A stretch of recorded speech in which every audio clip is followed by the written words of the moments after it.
Welcome to the Deep Dive Curious Minds.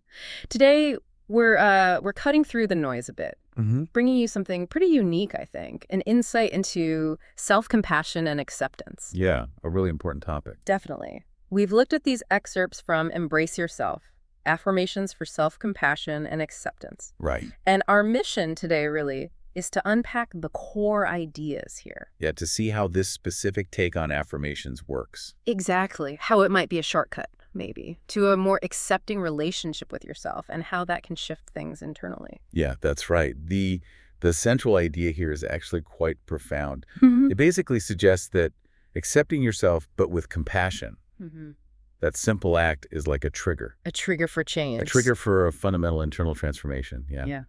And what's really interesting is it's not about changing yourself or, fixing flaws. Right, which is what you usually hear. Exactly. It's about embracing them, acknowledging they're just part of being human. Okay, so if we're often told, self-improvement means fighting our imperfections, why is this a shortcut? That's a great question. Is it the speed? Or is the thing about the acceptance itself? Well, I think it's both, potentially. Lots of self-help is about overcoming, right? Eliminating flaws. Yeah. The kind of genius here is that it flips that. It suggests that by allowing ourselves to accept the tricky parts, You take away their power? you sort of disarm them, yeah. Okay. And the result, according to the source, is a very quick, positive shift in your energy, your mood, Okay. moving you into what it calls a higher frequency. A higher frequency, that sounds interesting. What does that mean practically? Think of it like a state of more emotional lightness, maybe clarity, openness, like literally shifting your inner state. Okay, I think I get that. So how do we actually do this? What are the steps? Well, the source is great here, really clear steps. Good. It guides you to first create a moment of stillness. Okay. So placing one hand on your heart, Cool. closing your eyes, taking some calm, deep breaths. Right, sort of grounding yourself in the moment. Exactly. And then the next step is just repeating each sentence provided. Yeah. 3 times. 3 times. Okay. Simple, but intentional. It feels like a kind of gentle reset. I guess that repetition plus the grounding helps it sink in deeper. That seemed to be the idea. And building on that, what's key is it's not just noticing the feeling, but actively accepting it. Right. Which brings us to the affirmations themselves. Yeah. The actual words. Yes, and this is where it gets really fascinating for me. These aren't just, vague positive thoughts. No, they're very specific. Very. What struck me was the sheer range, how they cover so many different human experiences, but always come back to that core message. Despite this challenge, I love and fully accept myself as I am.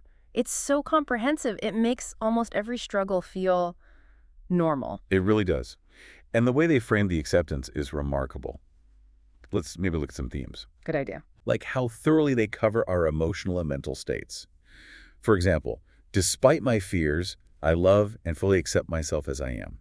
So it's not saying don't be afraid. Exactly. It's saying accept the fear is there. And it does the same for anxiety, worry, anger, jealousy, resentment. Acknowledging them, not fighting them. And it goes into some really tough stuff, too. Definitely. Like acknowledging moments of being totally gripped by fear, feeling lonely or worthless, even despair. Right. And it includes not always being able to be happy. I found that one really relatable. It kind of pushes back against that pressure to always be positive, doesn't it? It's like permission to just be human. That's a great way to put it. Permission to be human. And then it moves beyond just emotions, right? Into our imperfections, our habits. Yeah, like despite feeling inadequate. I love and fully accept myself as I am, or despite having made past mistakes. It's this deep acknowledgement that, none of us are perfect, and that's okay. I bet some listeners heard, despite struggling with procrastination or despite not taking good enough care of myself, and kind of, nodded along. Probably.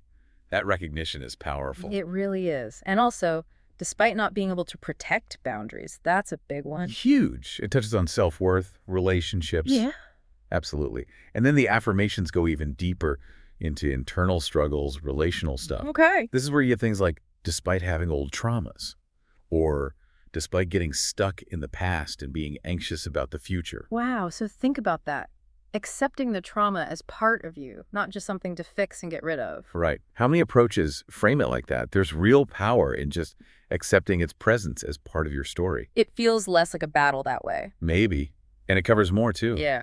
Judgmental thoughts, being hard on yourself, impatience, giving up easily. Feeling empty inside, spiritual fatigue, disconnection, doubting everything. Yeah, even not being able to believe in oneself enough. It just shows how universal these inner struggles really are. It really does lay it all out there. And finally, it touches on social dynamics too.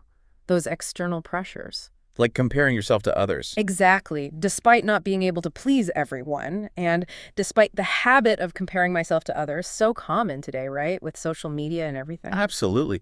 And that consistent structure. Despite whatever it is, I love and fully accept myself as I am.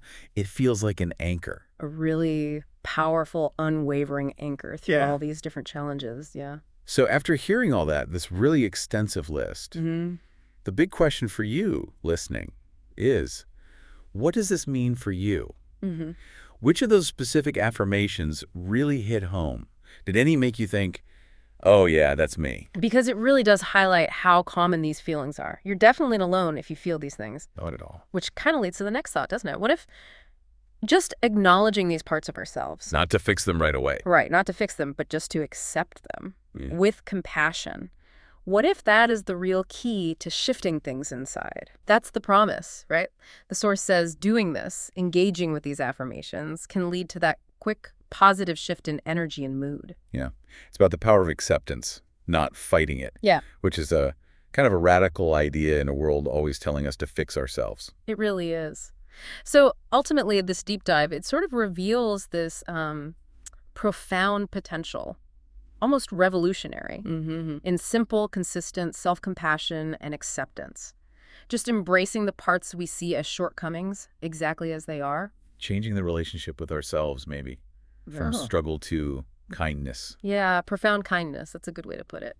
And if we zoom out a bit, connect this to the bigger picture, Yeah. it leaves us with a really provocative thought, I think. Okay. What if the real path to self-acceptance isn't about getting rid of our struggles? What if it's actually about fully embracing them with compassion, just like these affirmations suggest? Embracing, not eliminating. Yeah. We invite you to just sit with that. Consider what that approach might mean for you in your own life.